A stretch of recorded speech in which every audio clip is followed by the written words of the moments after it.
2008 में शुरू हुई कंपनी इंडस्ट्रियल, इंस्टीट्यूशनल और सरकारी प्रोजेक्ट्स को कंस्ट्रक्शन और उनसे जुड़ी सर्विसेज देती है। सितंबर तिमाही के नतीजों पर बात कर लेते हैं तो सालाना आधार पर कंपनी का मुनाफा 40% घटकर करीब 22 करोड़ और आय 8% घटकर 360 करोड़ पर आई है। मार्जिन में भी 3% की बड़ी गिरावट देखने को मिली है। तिमाही आधार पर नतीजे देखें तो यहाँ पे मुनाफा 26% घटकर करीब 22 करोड़ आया है, लेकिन आय 4% बढ़कर 360 करोड़ पर आई है। हालांकि मार्जिन घटकर तो आए हैं। चलिए आगे बढ़ते हैं और समझते हैं कंपनी के सीएमडी एंड सीईओ प्रहलाद भाई शिवराम भाई पटेल हमारे साथ शो में जुड़ रहे हैं। सर बहुत बहुत स्वागत है आपका, धन्यवाद हमें समय देने के लिए।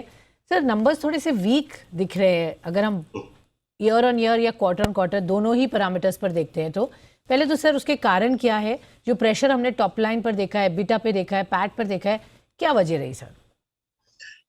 इसमें सबसे बड़ी जो रीजन रहती है, हमारे फर्स्ट 2 क्वार्टर्स ऑलवेज वीक रहते हैं। और इस बार तो क्या हुआ, फर्स्ट क्वार्टर में there was a huge shortfall of labour, क्योंकि 2 साल के कोरोना के बाद लेबर की अवेलेबिलिटी मार्च अप्रैल में बहुत कम थी, क्योंकि लगभग लेबर लोगों को शादी के लिए उस टाइम पे छुट्टी रखा हुआ था। तो जब वो लेबर वापस आया तो जून जुलाई अगस्त में इस बार यूपी में भी बारिश ज्यादा रहा और गुजरात में भी बारिश extended till October first week था।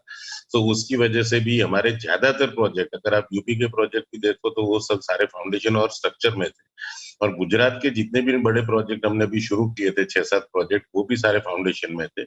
तो मॉनसून इफेक्ट है एक्चुअली, बाकी कोई दूसरा प्रॉब्लम अभी हमको दिखता नहीं है।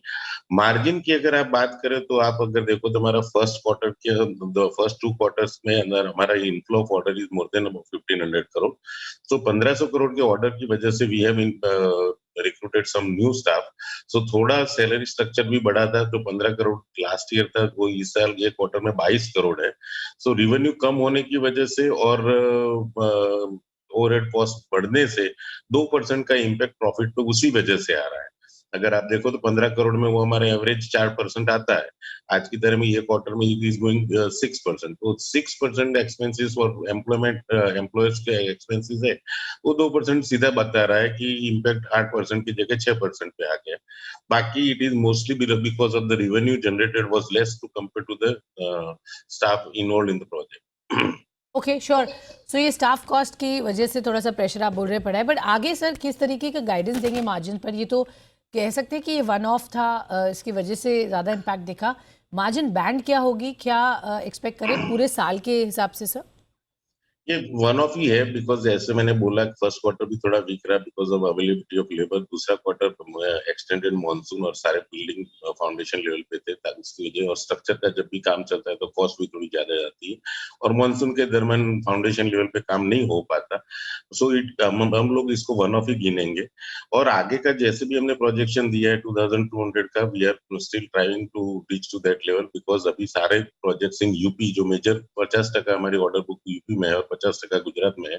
तो अगर यूपी की बात करूं तो अभी फिनिशिंग में सारे प्रोजेक्ट आ गए, एमईपी का सारा मटेरियल्स ऑर्डर्ड है। So some of the materials are getting delivered also. और यूपी के सारे प्रोजेक्ट, हमारा जो कंप्लीशन टाइम है वो मार्च से लेके अगस्त तक का है। सो प्रोबेबली ये जो हमारा प्रोजेक्शन 2200 करोड़ का है, we are still confident we will be able to reach. Okay fair enough. So यहाँ पर आप बेहतर प्रदर्शन एक्सपेक्ट करेंगे यहाँ से आगे। Sir can you discuss with us the latest project? Specially आपने अभी यूपी और गुजरात की बात की, बट मैं जानना चाहूँगी लेटेस्ट वन जो था 345 करोड़ का, जो आपने अभी 14 अक्टूबर को अनाउंस किया था, जिसके लिए आप लोएस्ट बिडर अनाउंस किए गए थे, world class sustainable tourist pilgrimage destination Gujarat में, जो आपने जीता है, इसके बारे में सर बताएंगे? और ओवरऑल टोटल ऑर्डर बुक आपकी कैसी दिख रही है, ऑर्डर इनफ्लो क्या है?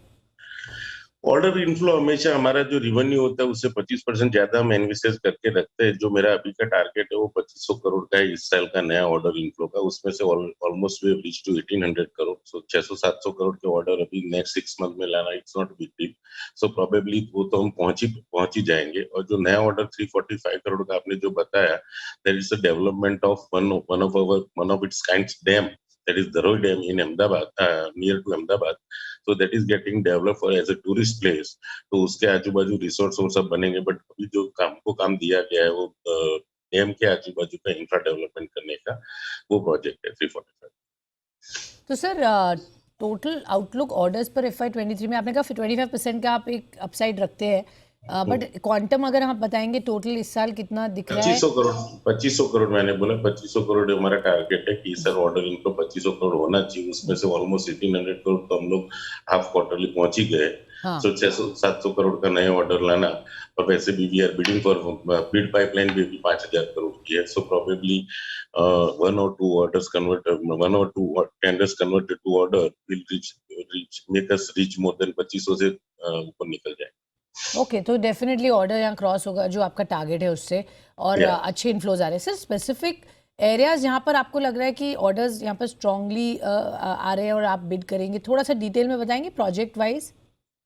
सी इकोनॉमिकली अगर देखो ना, तो गुजरात साइड भी इस साल अच्छे टेंडर इंक्वायरी है हमारी, और हमारा ज्यादातर जो अभी इस साल के भी अगर 1500 करोड़ के जो प्रोजेक्ट आप इनफ्लो और ऑर्डर आप देख रहे हो, उसमें ज्यादातर प्राइवेट सेक्टर भी है। सो मैं इस साल समझता हूँ कि ज्यादातर प्राइवेट सेक्टर से ऑर्डर आने चाहिए, और वो साथ साथ जहाँ कंपटीशन नीश है, वहां तो गवर्नमेंट के बड़े प्रोजेक्ट है जहाँ क्वालिफाइंग क्राइटेरिया स्ट्रांग है, वहां हम लोग बिड करेंगे। और वैसा ही एक प्रोजेक्ट हमने लास्टली बिड किया है सूरत म्युनिसिपल कॉर्पोरेशन का, जो 1080 करोड़ का एस्टिमेट था। बाय बैड लक खाली सिंगल टेंडर आया, बाकी ये शायद टेंडर फिर से री इन्वाइट होगा। सो ऐसा कोई भी लार्ज प्रोजेक्ट भी है, और हम लोग जैमिन ज्वेलरी पार्क मुंबई का भी बिड के क्वालिफाइंग के लिए बिड किया हुआ है।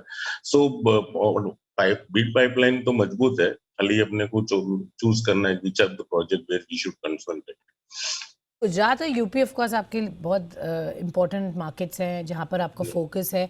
इसके बियॉन्ड आपको लगता है अपॉर्चुनिटीज़ हैं और आप अब एक्सपैंड करना चाहेंगे, क्योंकि इंफ्रास्ट्रक्चर बिल्डिंग तो सर पूरे देश में अब एक फिनोमेना है और अपॉर्चुनिटीज़ आगे भी होंगी, तो क्या आप आगे सोच रहे हैं कि और भी प्रोजेक्ट्स के लिए बिड करें बियॉन्ड दीज टू स्टेट्स? या देखो, अगर हमारा पास आप देखो 2016 टू अभी तक का जो हमारा इतिहास, उसके अंदर हमने ज्यादातर प्रोजेक्ट, कुछ प्रोजेक्ट बेंगलोर में किए, कर्नाटक में भी किए हुए, कुछ प्रोजेक्ट मैंने दिल्ली में भी किए, कुछ प्रोजेक्ट में राजस्थान में भी किए, कुछ हमारे प्रोजेक्ट जो स्लो मूविंग है वो मुंबई में भी है।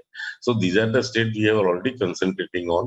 बट प्रेजेंटली क्या है कि एज गुजरात बेस्ड कंपनी जितने ऑर्डर इनफ्लो गुजरात से मिल रहे हैं, it is better to concentrate in our own state.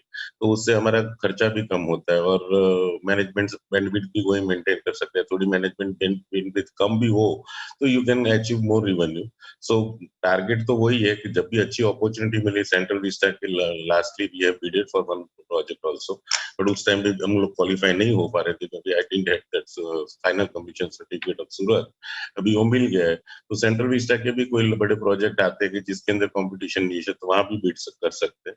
So opportunities के हिसाब से we will expand to the states, but मेरे को अभी मोटा मोटा लगता है कि we will not require that much expansion, because gradually growth जो हमारा 20-25% है, उसके लिए getting the order book inflow of order, ये 2-3 स्टेट में it is more than sufficient as of now मेरे को दिखता है। जुड़े हुए सर, आगे आउटलुक अच्छा दिख रहा है, आप कह रहे हैं प्रोजेक्ट्स भी स्ट्रांग है, ऑर्डर बुक अच्छी है, लेकिन मैं जानना चाहूँगी अगर हम ब्रेकअप करेंगे government orders versus private sector order, क्योंकि प्राइवेट कैपेक्स अभी भी आई थिंक पूरी तरह से किक इन नहीं हुई है, तो आप कहाँ पर ज़्यादा बुलिश हैं? आपको लगता है प्राइवेट सेक्टर कैपेक्स भी किक इन करेगा? फिलहाल आपके प्रोजेक्ट्स में क्या रेशियो है गवर्नमेंट वर्सेस प्राइवेट? फिलहाल अभी हमारा जो गवर्नमेंट वर्सेस प्राइवेट है, it is about 60-40, so 60 is government, 40 is private, तो 55-45 जितना है। But it will be A mix of about 45-55, मतलब 5-10% इधर उधर रहेगा, पर जनरल ट्रेंड अगर देखने जाए तो मोटा मोटा 50-50 के आजू बाजू रहेगा। कभी कोई क्वार्टर या कोई साल में 45 गवर्नमेंट होगा, तो शायद प्राइवेट 65-55 होगा, बट ये इसी रेंज में रहेगा ज्यादा, प्राइवेट वर्सेस गवर्नमेंट। ओके, आपका ऑफ कोर्स डोमेस्टिक मार्केट में स्ट्रॉन्ग प्रेजेंस है, बट ग्लोबल आउटरीच आपको लगता है अच्छी अपॉर्चुनिटीज़ हैं कुछ नियर बाय मार्केट्स में? इंटरनेशनल एक्सपेंशन प्लान क्या है सर आपका?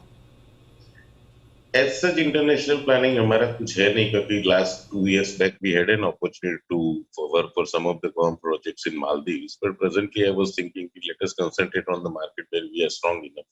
So अभी फिलहाल कोई एक expansion going overseas दिमाग में नहीं है।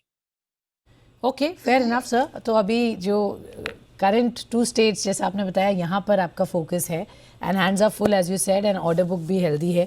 बहुत बहुत धन्यवाद सर हमसे जुड़ने के लिए और हमें बताने के लिए किस तरीके का आगे कंपनी का आउटलुक है।